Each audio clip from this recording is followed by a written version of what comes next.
Prince Harry and Meghan Markle are reportedly preparing what some are calling a major return to Britain, as reports suggest they will attend a pre-Invictus Games event next year with their children, Archie and Lilibet.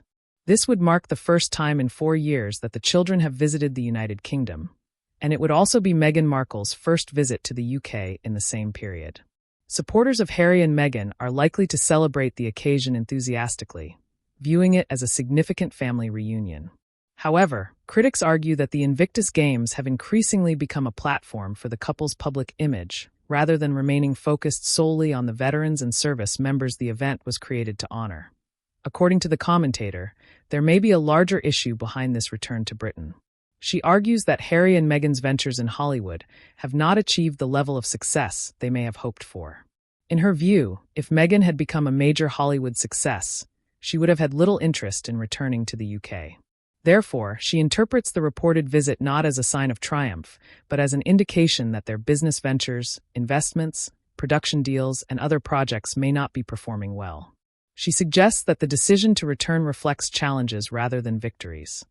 The discussion then turns to a report from The Telegraph, which states that Prince Harry will return to Britain with his family for the first time in more than 4 years to attend an event marking the 1-year countdown to the Invictus Games. The report also notes that Harry has reportedly been assured that adequate security measures will be in place for the visit. At the same time, it remains uncertain whether King Charles will have an opportunity to meet Archie and Lilibet during the trip. The commentator emphasizes that some people may be overreacting to the security aspect of the story. She explains that an event connected to the Invictus Games naturally attracts public attention and therefore requires some level of security planning. According to her, Harry and Meghan have previously submitted travel and security plans for review, and arrangements have been approved. She acknowledges that the British government faces a difficult balancing act.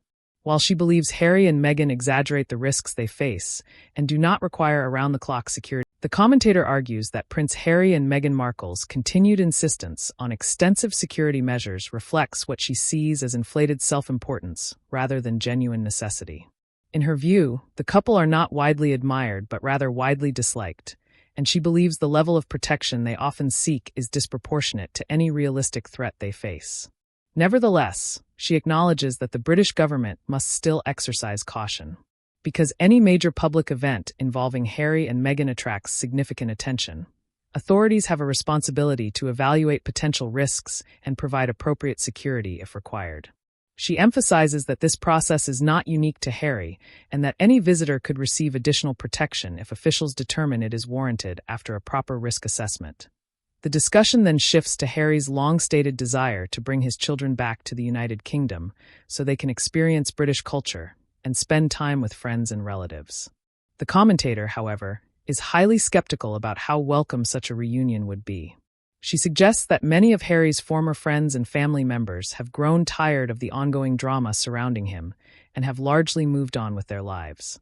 While she believes some relatives may be interested in seeing Archie and Lilibet, she argues that enthusiasm for reconnecting with Harry himself may be much lower than media reports sometimes imply. She is equally dismissive of claims that Meghan Markle is deeply invested in rebuilding Harry's relationships with his family. Pointing to Meghan's own estrangement from her father, the commentator argues that Meghan has shown little concern about maintaining family connections and therefore likely places limited importance on Harry's reconciliation efforts. In her opinion, the true motivation behind renewed contact with the royal family is not personal affection, but the value of maintaining a royal connection, which continues to carry public and commercial significance. Reports cited in the discussion claim that Harry has told people close to him that he hopes his children can reconnect with their grandfather, King Charles, during the upcoming visit. Although no meeting has been officially confirmed, there are suggestions that relations between father and son may have softened somewhat in recent months. The commentator questions some of the sources behind these reports, particularly references to unnamed business associates discussing private family matters. Even so, she acknowledges that King Charles may genuinely wish to repair his relationship with Harry, especially given the personal challenges he has faced in recent years. According to the commentator, it is understandable that a father would want some form of reconciliation with his son, regardless of past disagreements. However, she stresses that there is a crucial distinction between personal reconciliation and restoring Harry's role within the monarchy.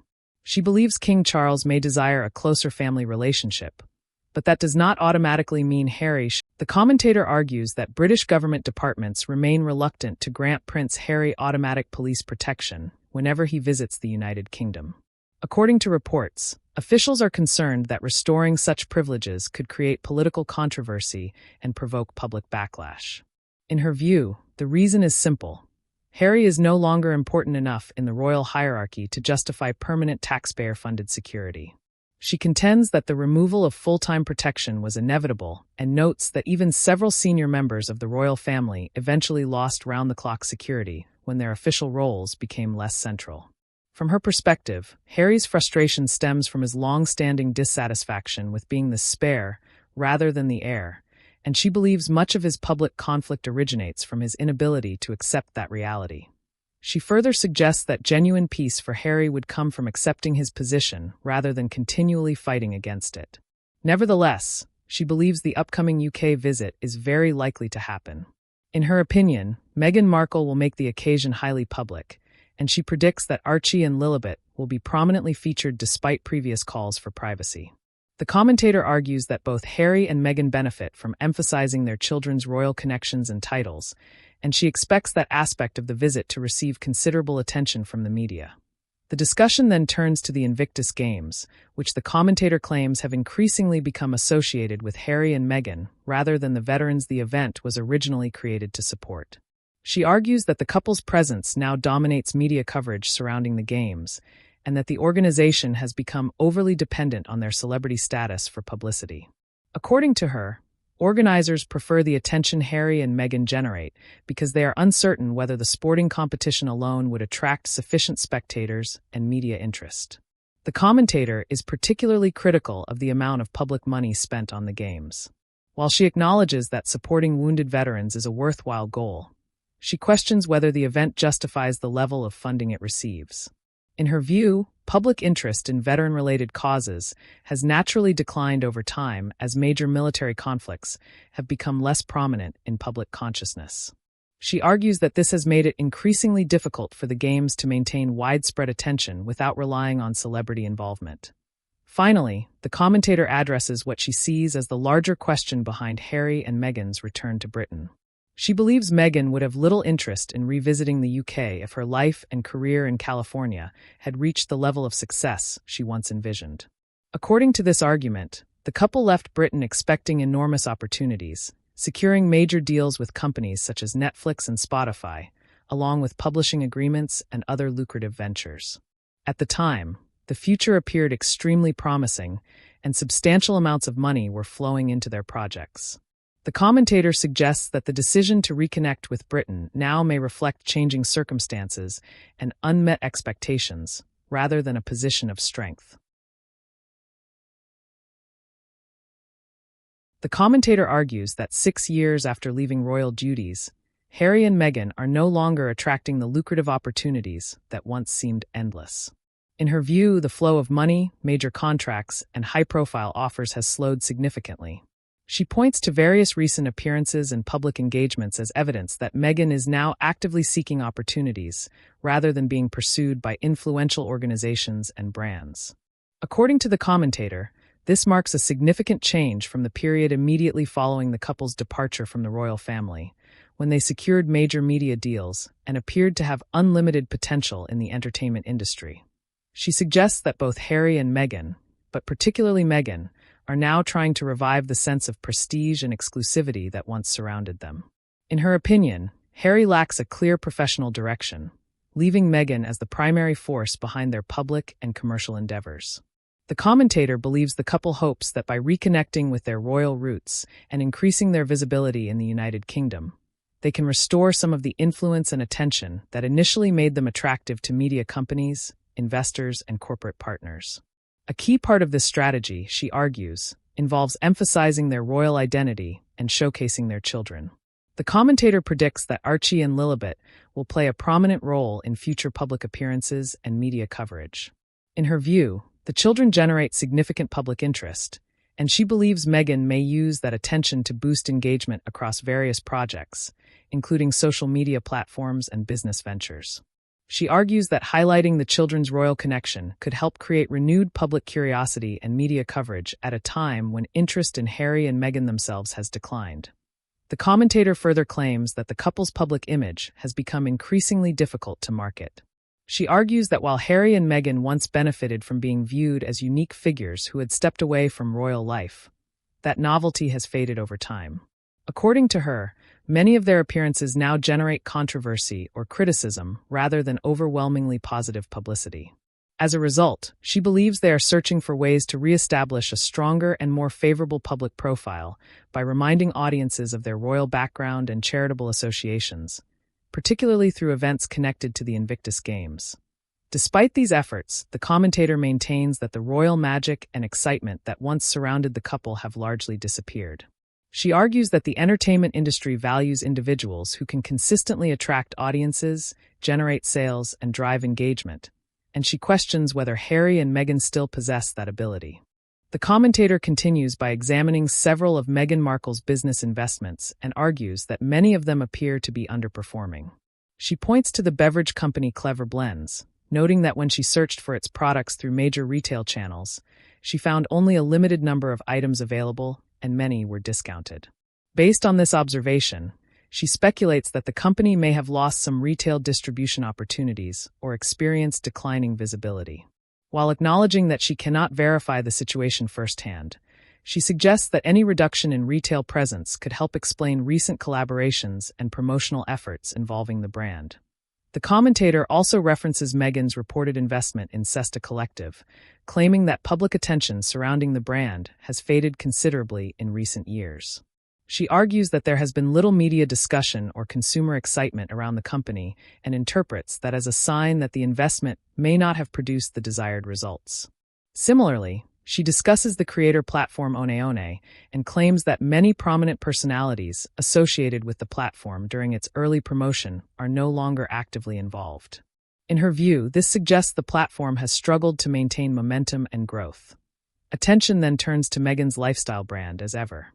The commentator argues that the company's strategy of bundling older products together with new releases may indicate difficulties in moving inventory. She suggests that repeatedly packaging previously released items with new products could be a sign that sales are not meeting expectations. According to her interpretation, the company may be attempting to clear excess stock while simultaneously encouraging customers to purchase newer offerings. She believes this approach is not sustainable over the long term and may reflect broader challenges within the business. The discussion expands to Harry and Meghan's broader media ventures. The commentator notes that the couple still have projects in development, including an upcoming documentary related to the Girl Scouts. However, she questions whether such content will attract significant public interest. In her opinion, many of their future projects face the challenge of generating attention in an increasingly competitive entertainment landscape. She argues that, compared to the excitement that surrounded the couple immediately after their departure from royal duties, public enthusiasm has diminished considerably. Ultimately, the commentator believes Harry and Meghan are attempting to strengthen their association with the royal family because they view it as one of their most valuable remaining assets. She argues that reconnecting with royal events, appearing in the United Kingdom, and highlighting royal titles may help them attract publicity, business opportunities, and media coverage.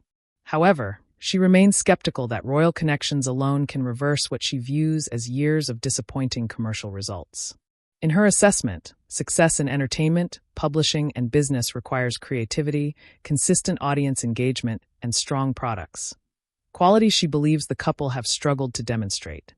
The commentator concludes by arguing that the reported return to the United Kingdom, particularly with Archie and Lilibet, reflects a broader effort to rebuild public interest and regain some of the influence the couple once enjoyed. She views the move not as a sign of renewed strength, but as evidence that Harry and Meghan are searching for ways to revive their public image and commercial prospects. In her opinion, any future interactions with King Charles should be approached carefully, with clear boundaries in place, because she believes the couple may seek to use those family connections to generate additional publicity and reinforce their royal brand.